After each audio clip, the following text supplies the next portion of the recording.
Kuranes.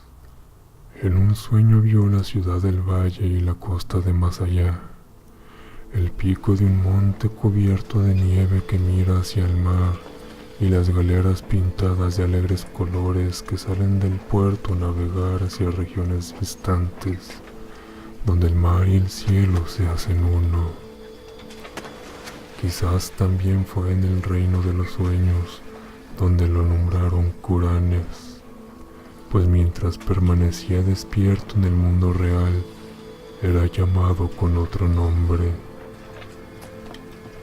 Quizá le era habitual soñar con un nombre nuevo, porque él era el último miembro de su familia y unitario entre los millones de londinenses indiferentes.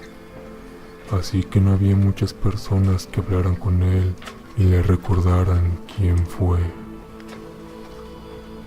Su dinero y sus tierras se habían perdido, y no se preocupaba por la vida de los demás, pues prefería soñar y escribir sobre sus sueños.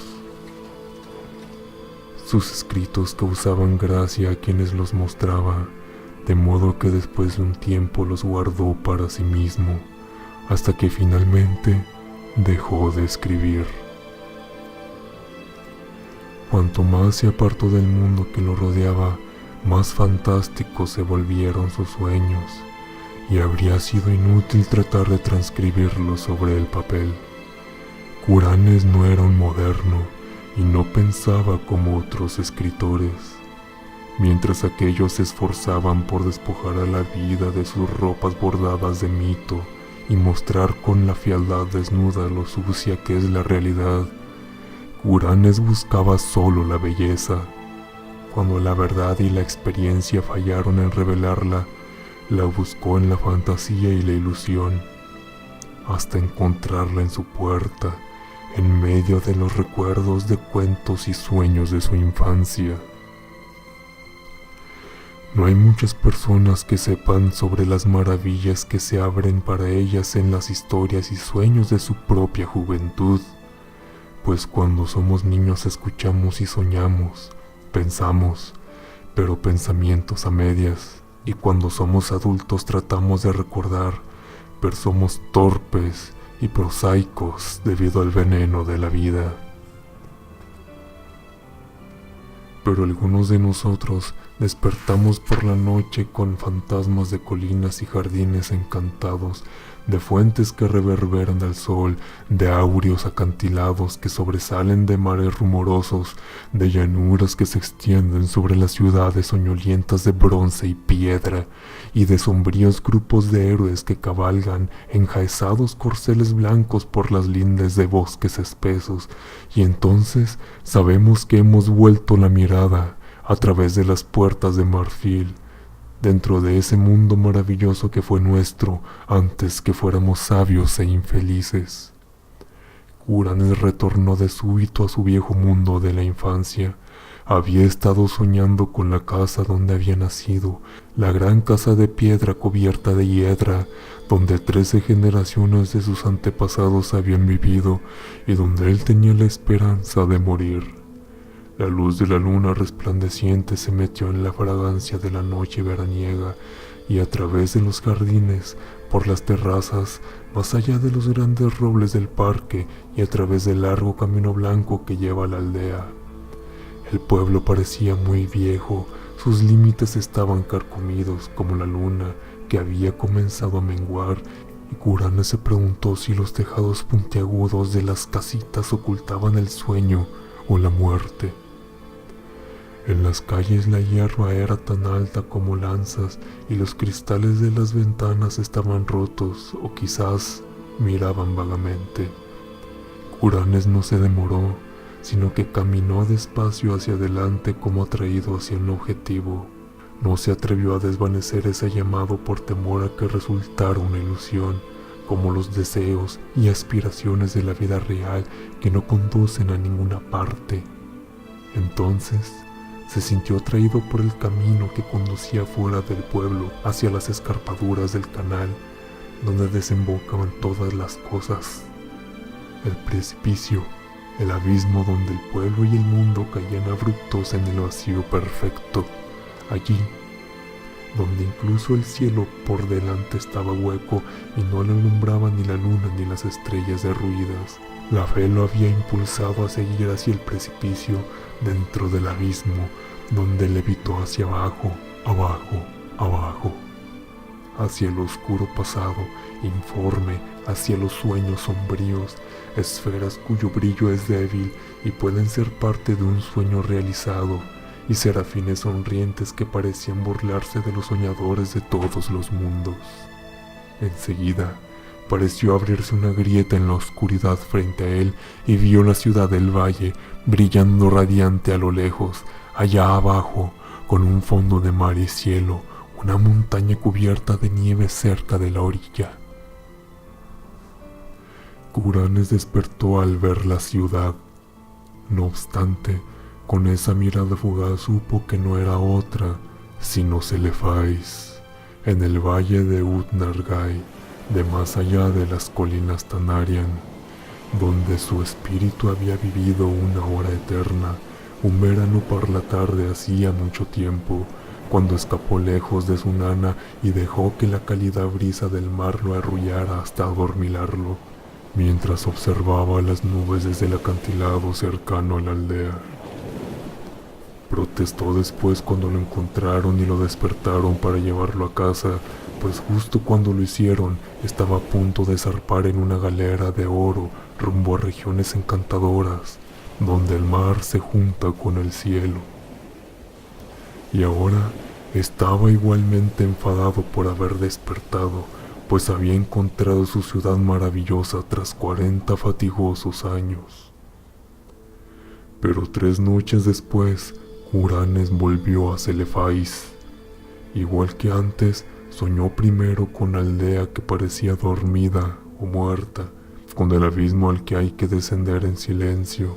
Luego apareció de nuevo la grieta y vio las torres de la ciudad que resplandecían, las finas galeras ancladas en el puerto azul. Observó los árboles ginkgo del monte Arán, mecidos por la brisa del mar, pero esta vez no fue sacado de allí, y como si tuviera alas comenzó a bajar gradualmente sobre una ladera cubierta de hierba, hasta que por fin sus pies descansaron suavemente sobre el césped.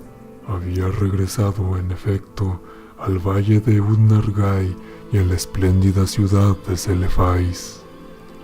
Kuranes caminó entre las hierbas aromáticas y las flores brillantes.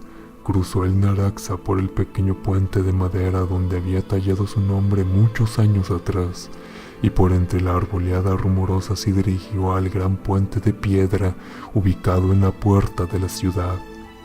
Todo parecía como viejo, aunque ni las paredes de mármol se habían decolorado, ni se habían empañado las estatuas de bronce pulido que colgaban de las paredes. Y Kuranes se dio cuenta de que no tenía por qué estremecerse de que las cosas que él conocía se desvanecieran, porque incluso los centinelas de las murallas eran los mismos y tan joven como lo recordaba. Cuando entró a la ciudad, más allá de las puertas de bronce y los pavimentos de ónice, los mercaderes y los camelleros lo saludaron como si nunca se hubiera ido, y sucedió lo mismo en el templo turquesa de Nart Ortat, donde sacerdotes con guirnaldas de orquídeas le dijeron que el tiempo no existía en Ut-Nargai, sino solo la eterna juventud. Entonces, Kuranes caminó por la calle de Pillars, en dirección a las murallas que dan al mar. Allí se reunió con los comerciantes, marineros y hombres extraños de regiones distantes donde el mar y el cielo se juntan. Allí permaneció largamente, mirando hacia el puerto radiante donde las ondas del agua brillaban bajo el sol desconocido, donde las galeras de lejanos lugares montaban ligeros en el agua. También contempló el monte Arán, que se elevaba majestuosamente desde la orilla, con sus faldas verdes balanceándose llenas de árboles y su cima blanca muy cerca del cielo. Más que nunca Kuranes deseó navegar en una galera hacia los lugares lejanos de los que había oído en tantos cuentos extraños, y buscó de nuevo al capitán que había accedido a llevarlo tiempo atrás. Encontró al hombre, Atib, sentado en la misma caja de especies donde se había sentado antes, y Atif pareció no darse cuenta de todo el tiempo que había pasado. Entonces los dos remaron a una galera en el puerto y, dando órdenes a los remeros, comenzaron a navegar en el mar Serenarian que conduce al cielo. Durante varios días se deslizaron sobre el agua ondulante hasta que finalmente llegaron al horizonte, donde el mar se junta con el cielo. Aquí la galera no se detuvo del todo, sino que flotaba con facilidad sobre el cielo azul, entre nubes algodonosas teñidas de rosa. Y muy por debajo de la quilla, Curanes podía ver las tierras y ríos y ciudades de extraña belleza incomparable que se extendían con indolencia bajo el resplandor del sol que no parecía disminuir o desaparecer. Por fin Atif le dijo que el viaje estaba cerca de su fin, que pronto entrarían al puerto de Seranian, la ciudad de mármol rosa colgada de las nubes, que se construyó en esa costa etérea donde fluye el viento del oeste hacia el cielo. Pero cuando la más alta de las torres talladas de la ciudad apareció ante su vista, se oyó un ruido en algún lugar en el espacio y Curanes despertó en su buhardilla de Londres.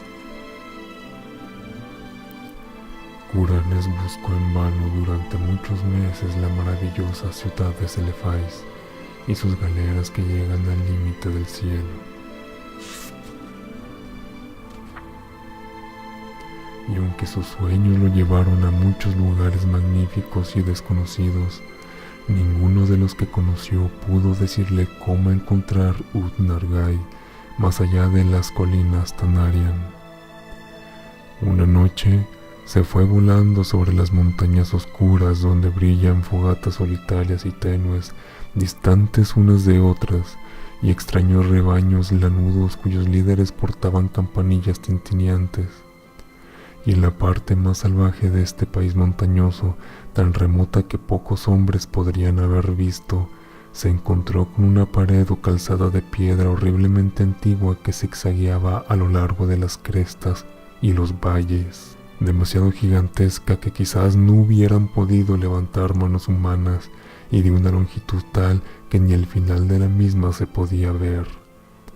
Más allá de ese muro, en el gris amanecer, llegó a una tierra de pintorescos jardines y cerezos, y cuando salió el sol, contempló tanta belleza de flores rojas y blancas, follaje verde y céspedes, caminos blancos, arroyos de diamantes, lagos azules, puentes tallados y pagodas de techos rojos, que por un momento se olvidó de Celefais debido a tanto deleite. Pero la recordó de nuevo cuando caminaba por un camino blanco hacia una pagoda de techo rojo, y si hubiera cuestionado a la gente sobre ella, hubiera hallado que no había gente allí, sino solo aves, abejas y mariposas.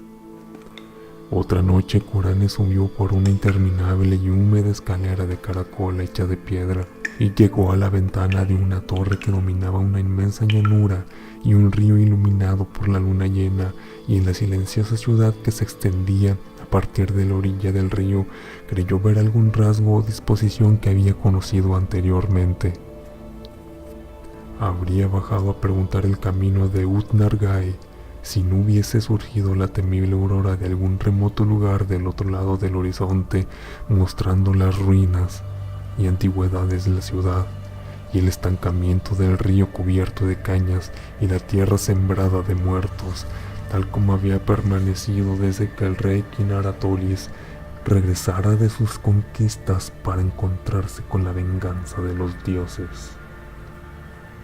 Y así Curanes buscó inútilmente en la maravillosa ciudad de Celefais y las galeras que navegaban por el cielo rumbo a Seraninan, contemplando entre tanto numerosas maravillas y escapando a unas ocasiones milagrosamente del indescriptible gran sacerdote que se oculta tras una máscara de seda amarilla y vive solitario en un monasterio prehistórico de piedra en la fría y desierta meseta del Leng. Al cabo del tiempo, le resultaron tan insoportables los desolados intervalos del día que empezó a procurarse drogas a fin de aumentar sus periodos de sueño. El hachís lo ayudó mucho y en una ocasión lo trasladó a una región del espacio donde no existen las formas, pero los gases incandescentes estudian los secretos de la existencia. Y un gas violeta le dijo que esta parte del espacio estaba al exterior de lo que él llamaba el infinito. El gas no había oído hablar de planetas ni de organismos, sino que identificaba a Kuranes como una infinitud de materia, energía y gravitación. Kuranes se sintió ahora muy deseoso de regresar a Celefais salpicada de alminares y aumentó su dosis de droga. Después, un día de verano, lo echaron de su buhardilla y vagó sin rumbo por las calles. Cruzó un puente y se dirigió a una zona donde las casas eran cada vez más escuálidas, y allí fue donde culminó su realización y encontró el cortejo de caballeros que venían de Celefais para llevarlo ahí para siempre. Hermosos eran los caballeros, montados sobre caballos ruanos y ataviados con relucientes armaduras, y cuyos tabardos tenían bordados extraños blasones con hilo de oro.